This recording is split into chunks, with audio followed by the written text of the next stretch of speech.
Rodney Jones, one of the people who has sued Sean Combs, is now using the rapper's new indictment as a way to keep his lawsuit alive.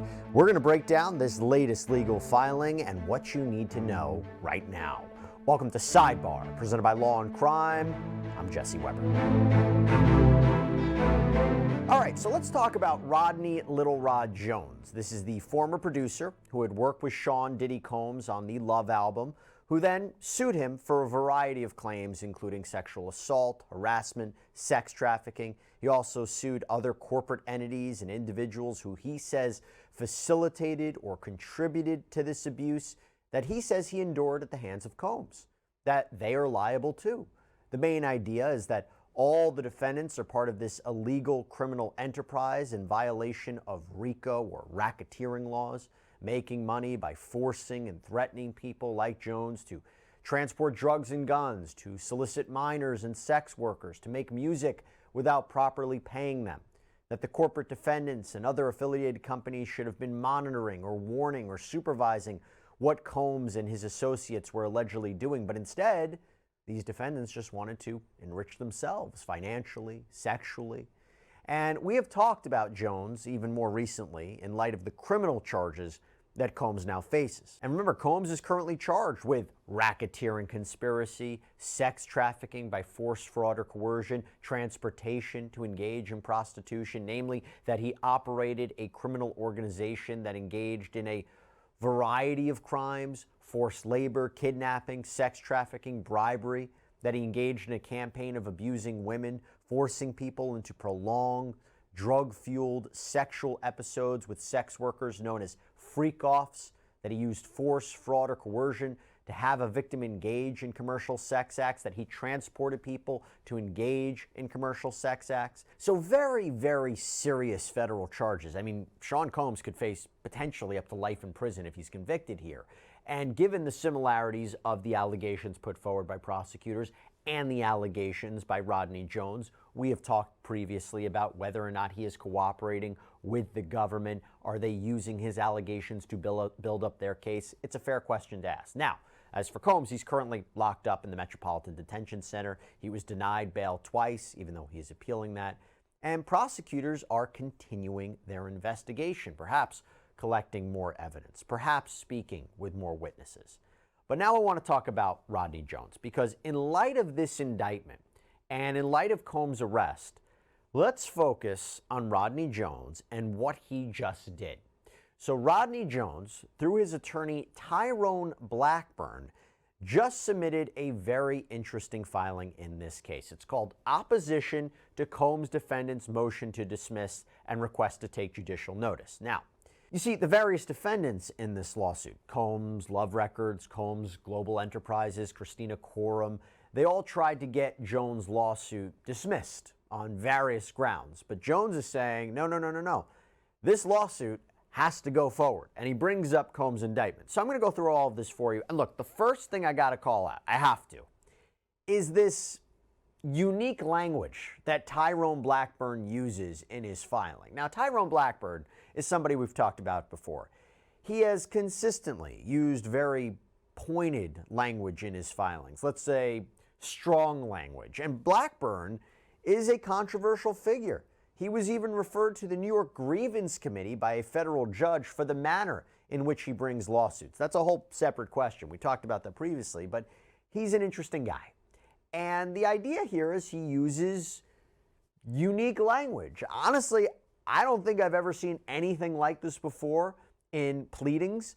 For example, when explaining why the defendant's motion to dismiss should be denied, Blackburn writes, quote, "The court needs only to Google and it would be abundantly clear that Sean Combs has zero credibility, and to quote United States President Joe Biden, he has the morals of an alley cat."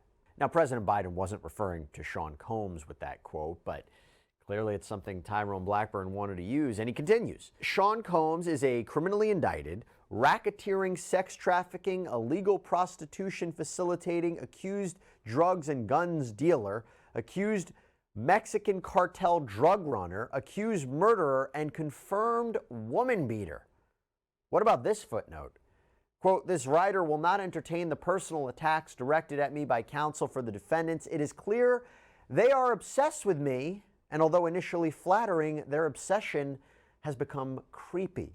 That is certainly an interesting response to arguments put forward by lawyers and defendants, but let's put that to the side. Blackburn in this filing brings up other topics too, like other lawsuits that were filed against Combs, that he allegedly manipulated Notorious B.I.G.'s contract with Bad Boy, that Combs threatened the owner of Bad Boy Entertainment to sign over 25% of the company to Combs' mother. And also, he brings up this, quote, Sean Combs recklessly caused the death of several people in 1991 at City College and then callously structured his investments in a way to hide his assets from the families of the victims. Now, this was in reference to a stampede that occurred at a charity baseball game sponsored by Combs that resulted in the deaths of 9 people, but he's bringing up a lot of issues and past events of Combs' life and allegations that are not even related to Jones' claims per se. So again, interesting he's doing this, but I guess it kind of shows you how personal these attacks on Combs are. Again, very unique way to structure a filing. Talking lawsuits, by the way, how could I not bring up a powerhouse in the litigation industry, Morgan & Morgan, America's largest injury law firm, our sponsor, our proud partner here at Sidebar. Look, if you should get injured, this firm has an army of over 1,000 attorneys, each one ready to fight for the compensation you may be entitled to, and they have the track record to prove it. Recently, Morgan & Morgan won verdicts like $12 million in Florida, $26 million in Philadelphia, $6.8 million in New York, and all of these, mind you, considerably higher than the highest insurance offers in these cases. Truly, your case could be worth millions, and even if it's not, why not start a claim and get the money you deserve? Seeing if you have a case can be done in 8 clicks or less. You don't even have to leave your couch. Also, their fee is absolutely free unless you win. They're only getting paid if you get paid. So if you're injured, you can easily start a claim at forthepeople.com/LC Sidebar, or you can click the link in the description and pinned in the comments. Okay, but now going to the main substance of his argument here. So Jones, through Blackburn, argues that the court should take something called judicial notice of Combs' federal indictment. Now, judicial notice is when the court says that a certain fact is undisputed. We're taking it as true. You don't even have to show evidence it's true. That we can say without a doubt that this fact is accurate. There's no debate on it. That we can back this up with sources that can't be questioned. So, for instance, if we say Albany is the capital of New York, or the Supreme Court is the highest court in the land, or that Florida is in the Eastern time zone, that would be examples of judicially noted fact. Now, Blackburn says that pleadings and public filings, essentially court documents, are those kinds of sources or documents that are not subject to reasonable dispute. They can't really be questioned, and therefore the court should take judicial notice of the federal indictment against Sean Combs, as well as a number of the other complaints that were filed against Combs by several of his accusers. Basically, he's saying, look, these documents exist, they are real, it is a fact that they were filed, and so forth. And essentially, this would allow Blackburn, Jones, to argue at trial that it is without a doubt Combs was indicted. Now, to be clear, this is not saying that Combs is guilty, but we are taking it as true that Combs was indicted, that he was formally charged with crimes, but the court is not expressing an opinion one way or another on whether Combs is innocent or guilty. But having said that, there seems to be another reason that Jones wants this to happen. Because what is he arguing? Let's compare what we're saying versus the indictment. So in this filing, he writes, quote, upon reviewing the 14-page federal RICO indictment of Sean Combs, the court will notice that the indictment closely mimics plaintiff Jones' second amended complaint. In the press conference announcing the indictment of Mr. Combs, the U.S. Attorney for the Southern District of New York, Damian Williams, shared that the SDNY has over 50 witnesses, has secured hours of video evidence, flight data, as well as other corroborating evidence to fully support the federal RICO and TVPA charges. TVPA is Victims of Trafficking and Violence Protection Act, which are identical to the claims raised by plaintiff Jones in his second amended complaint. Although Mr. Williams did not name the businesses that comprise the Combs enterprise, which is nearly the exact name Plaintiff Jones used in the second amended complaint, the Combs RICO enterprise, or the members of the RICO enterprise, plaintiff is very confident that Love Records, Combs Global Enterprises, Christina Coram, Frankie Santella, Brandon Paul, Justin Combs, and Moy Bawn will be identified as members of the enterprise. Blackburn continues, there are others, such as Mr. Combs' accountant who wired money to Mr. Jones, the travel agent who booked the flights for the sex workers to travel both nationally and internationally, and the attorney who has worked as Mr. Combs' fixer for over 30 years and who has aided and abetted him in covering up and executing many of his crimes. In an effort not to impede Mr. Combs' criminal prosecution, plaintiff has opted not to name these individuals in this opposition to the motion to dismiss.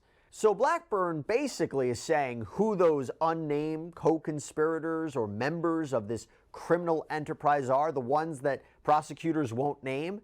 But the bigger picture here, it seems, is that Jones, Blackburn, are arguing that given this indictment, it makes their claims so much stronger given the similarities. And that's important for them because remember, they are saying this lawsuit should move forward, that it shouldn't be dismissed as the defendants claim. And let's talk about that, because under the federal rules, a complaint, a lawsuit, can be dismissed if the plaintiff fails to state a claim upon which relief can be granted. Meaning if you take all of the facts, all of the allegations as asserted by Rodney Jones as true, there is nothing to sue for. There is no cause of action. There is no claim under the law that this case has to be dismissed. I'll give you an example. If I sue my friend because he said the sky is yellow and that insulted me, even assuming my friend actually said that, there's no viable claim here. There is nothing against the law. There's nothing I can sue him for. So first here, Jones argues that he hasn't failed to state a RICO or racketeering claim. He argues that a grand jury indictment created a presumption of probable cause that a crime was committed, and argues, quote, it goes without saying that after the indictment of Sean Combs, the bombastic bloviations in the defendant's motion to dismiss did not age well. Goes on to say, quote, here, as evidenced by U.S. Attorney Williams' press conference and the grand jury indictment in Exhibit 1, defendant Sean Combs and the Combs RICO enterprise are presumed guilty of being a RICO criminal organization. And then Jones, or Blackburn, argues that each one of the Combs defendants' arguments fail. First, in response to the defendant's claims that Jones hasn't properly alleged the existence of a racketeering enterprise because they haven't shown that there's a hierarchy or that there's an organization or what the activities are, Jones argues, quote, this is absurd, and says that Sean Combs was the head of the organization, Christina Coram was the chief of staff, Brendan Paul was the drug runner, that even Justin Combs, Combs' son, would be the person to recruit women, that Love Records was a sex trafficking, money laundering operation. Also, in response to the defendant's argument that this RICO claim has to fail because Jones hasn't properly alleged the underlying illegal activities of this criminal enterprise, this racketeering enterprise like mail fraud or wire fraud, Jones says, look, we actually have been pretty specific about how this scheme worked, but if you don't think we were specific enough, we'll provide those details. Quote, we will also provide the identity of the travel agent who booked all of the flights and rented all of the chartered planes that Mr. Combs and the members of the Combs RICO enterprise used to traffic prostitutes, victims of sexual trafficking, drugs, and unmarked guns, both nationally and internationally. We will also provide the name of the charter company that knowingly had Mr. Combs' name on multiple flight manifests traveling to and from national and international destinations, all on the same day and often all the same time while Mr. Combs was sitting in his house in Miami. Maybe Mr. Combs will provide a sworn declaration under penalty of perjury attesting to what and or who was on those planes. Yeah, that's quite a statement. He goes on to say, we will also provide detailed information, dates, times, places when Mr. Combs and the members of his RICO enterprise used TSA to transport cocaine, 2C, ketamine, and other illegal drugs both nationally and internationally. Okay, so that's quite an allegation. That's quite a claim. And if true, again, makes you wonder if Rodney Jones has been cooperating with federal authorities to provide them all of these alleged details. Now, moving forward, Jones then turns to this claim about the TVPA, the Trafficking Victims Protection Act, because he's suing under that as well. And Jones responds to the attacks from the Combs defendants that this TVPA claim has to fail because it is implausible, it is outlandish, while Jones says their claims are not delusional or irrational to the point that they have to be dismissed. And he cites a United States Supreme Court case that held, quote, a complaint may not be dismissed simply because the court finds the plaintiff's allegations unlikely. And in response to Combs' defendants' arguments that Jones wasn't forced into sex trafficking through force, fraud, or coercion as is necessary under this claim, Jones says that's not true. Jones says he was present for Combs and his associates displaying firearms. He was present at a shooting. He saw assaults by Combs. He saw Combs use power and his influence and threats. And that, by the way, is similar to the charge that Combs is facing in his criminal indictment, sex trafficking by force, fraud, or coercion. Now, Jones also responds to Combs' argument that the sex trafficking claim needs to fail because there's no commercial sex acts, which is a necessary component of that claim. Jones argues that promises of career advancement or other compensation connected to these sex acts is enough. That's sufficient. And says that that's what happened here between him and Combs. He was promised things and forced to do things in exchange. And there are more points with that sex trafficking claim, but I want to move on for a second. I want to focus on his next defense because Jones says, you know what? Despite what the defense says, I am a victim of sexual assault, that this claim shouldn't be dismissed as the defendants want. Blackburn writes, quote, the plaintiff plausibly pleads a claim for sexual assault.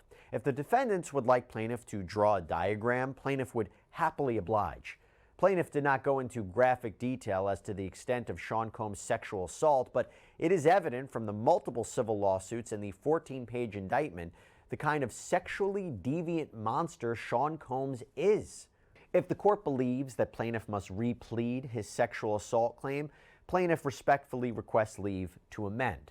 Plaintiff will provide additional detail and cite the relevant state penal statutes relating to the disturbing actions Sean Combs visited upon plaintiff.